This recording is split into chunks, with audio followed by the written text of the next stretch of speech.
For most Americans, Tuesday's first and last vice presidential debate was about getting acquainted with two rather unknown candidates. For some, Virginia's Democratic Senator Tim Kaine and Indiana's Republican Governor Mike Pence are safe, stable, and rather insignificant choices for America's two presidential nominees. But others say that Trump's ignorance when it comes to foreign policy especially might actually put Pence in a unique position to assert the GOP's agenda from within the White House. He's made some very, very ignorant remarks, especially related to foreign policy.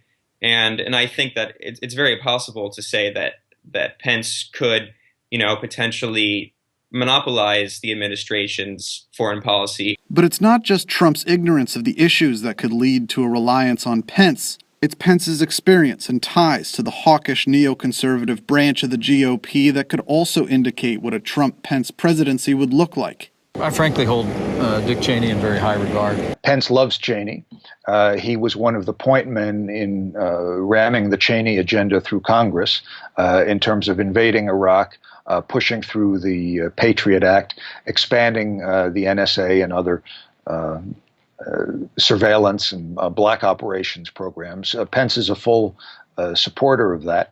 At last year's Conservative Political Action Conference, Pence said the 2016 elections, quote, could be the first foreign policy election since 1980.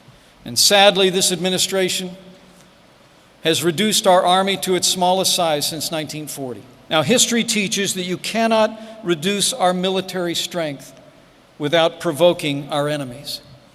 Weakness arouses evil. On Tuesday night, Pence also repeated his support for Israel and more specifically his opposition to the Iran deal, which Clinton said she would finalize as president. They have not renounced their nuclear ambitions, and when the deal's period runs out, there's no limitation on them obtaining weapons. In fact, as governor of Indiana, he pushed for sanctions against Iran, and during the negotiations of the Iran deal, he sent a letter with other Republican leaders to Obama, pressuring Obama not to sign the agreement. For some, the rhetoric is just rhetoric, even when it comes to the Iran deal, which the international community has long already accepted. The whole diplomatic process that led to the deal was predicated on international sanctions. If so, Trump comes in and says the Iran deal is done, the Europeans and the Russians the Chinese are going to say, so what? Who cares when you say this is done? And so what I suspect is going to happen is that Trump will move on. Others say that the differences are not just rhetorical.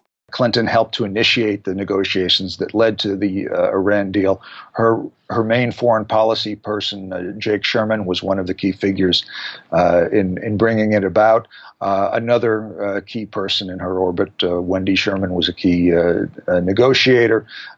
Clinton is a clear supporter of keeping the Iran deal intact, and Trump and Pence are clear opponents. They say they're going to void it, and if they get a continued Republican House, which seems all but certain now, and continued Republican control of the Senate, which is a possibility, especially if Trump wins, then they might be in position to do that. Alan Nairn, who, as an investigative reporter in places like East Timor, Indonesia, and Guatemala, has experienced firsthand the brutality of U.S.-backed governments, says that while Clinton will serve well the American military machine, Trump has the potential to unleash something more sinister and dangerous. The bureaucrats of the U.S. Killing bureaucracy, the people who held the second and third and fourth echelon positions in the Pentagon and the State Department and the CIA and the NSA of Republican administrations, they're very, very heavily backing Clinton. But the murder adventurers, the figures like Cheney and Rumsfeld, they're with Trump. And I think with Trump-Pence, you get the worst of both worlds. You get a continuation of the U.S. policy of trying to run the world. You get the continued willingness to kill civilians en masse, but then you get the extra added element of recklessness and deploying U.S. killing power on personal whim, on insult.